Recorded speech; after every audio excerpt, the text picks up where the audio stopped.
Olá, bem-vindos a mais uma conversa profunda. Hoje, a gente mergulha numa parte, assim, fundamental da carta de Paulo aos Romanos, os capítulos 6 e 7. E tem uma tensão ali, né? Uma pergunta que Paulo enfrenta de cara. Olha, se a salvação é pela graça, de graça mesmo, sem a gente merecer, então, bora pecar mais para a graça aumentar. Parece estranho, né? A nossa fonte para hoje é uma análise focada justamente nesses capítulos. E o nosso objetivo aqui é, tentar entender o raciocínio do Paulo. Como que ser justificado pela fé muda tudo na vida moral e a relação com a lei, com o pecado. Ok, vamos tentar desempacotar isso. E Paulo não foge da briga, né? Ele rebate essa ideia de pecar para ter mais graça. Ele diz que isso é um erro perigoso. Alguns chamam isso de antinomianismo, né? Tipo, achar que a graça anula a vida correta. Exatamente. E a resposta dele, olha, começa do jeito bem forte, lá em Romanos 6, falando sobre o batismo.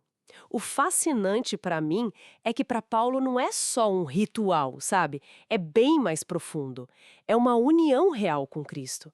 Da mesma forma que Cristo morreu, quem se batiza morre. Morre para o domínio do pecado, para o tal velho homem. Morre pro velho homem. Isso. E como Cristo ressuscitou, a pessoa também é levantada para uma vida nova, uma vida agora guiada por Cristo, não mais pelo pecado. É uma virada de chave total. Entendi. Faz sentido. Se a gente está unido com Cristo nessa morte para o pecado, como é que isso funciona no dia a dia, na prática? Paulo fala sobre escolha depois disso, certo? Sim, sim. Logo em seguida, ali por Romanos 6, versículos 12 a 23, ele coloca essa escolha bem clara. Ou você oferece seu corpo, suas ações, como instrumento para a injustiça, servindo ao pecado, ou você oferece como instrumento para a justiça, a serviço de Deus. E aí ele usa uma metáfora poderosa, a da escravidão. Ah, a metáfora da escravidão. Pois é, a liberdade em Cristo não é, tipo, fazer o que quiser. É, na verdade, trocar de mestre. Deixar de ser escravo do pecado para ser voluntariamente servo de Deus, da justiça dele. Trocar de mestre. Gostei disso. Não é a ausência de senhor, mas a escolha do senhor certo. E isso leva àquele contraste final do capítulo 6, né? Exato. O salário do pecado é a morte, mas o dom gratuito de Deus é a vida eterna em Cristo Jesus.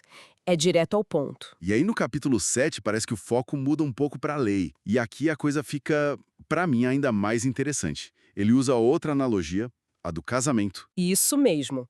Ele compara a relação do crente com a lei a de uma mulher casada. Se o marido morre, ela fica livre da lei, do casamento, pode se casar de novo. Da mesma forma, a nossa morte com Cristo nos libera da obrigação da lei mosaica. Paulo associa essa lei à velha ordem, sabe? A era dominada pelo pecado. Mas espera aí, isso pode gerar uma confusão, né?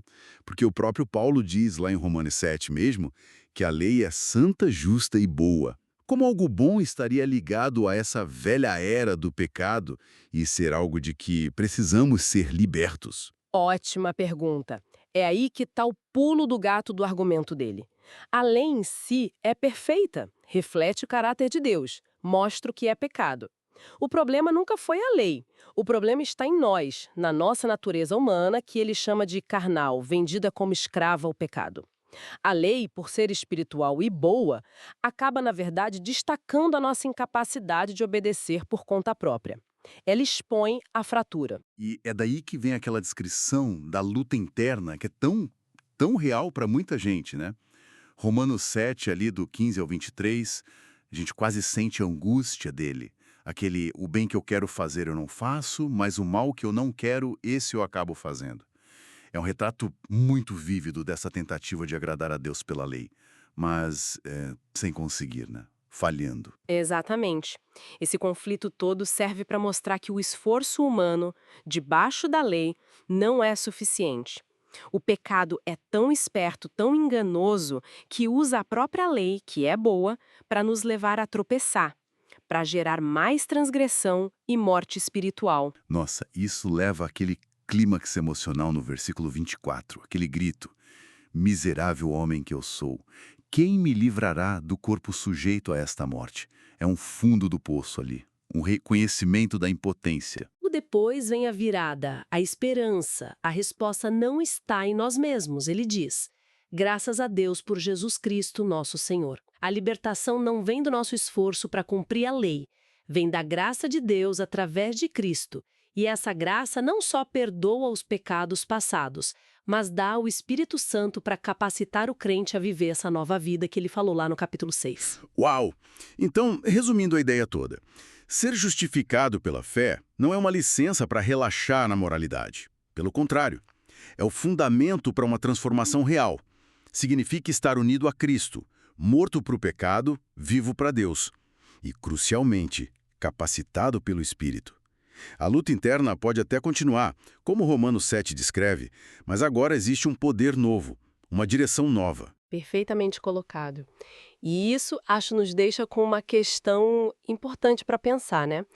Considerando essa tensão que Paulo descreve tão bem, essa briga entre a velha natureza e a nova vida no espírito, como é que isso se manifesta hoje, no nosso dia a dia, nas escolhas concretas de quem busca viver essa graça transformadora de Deus?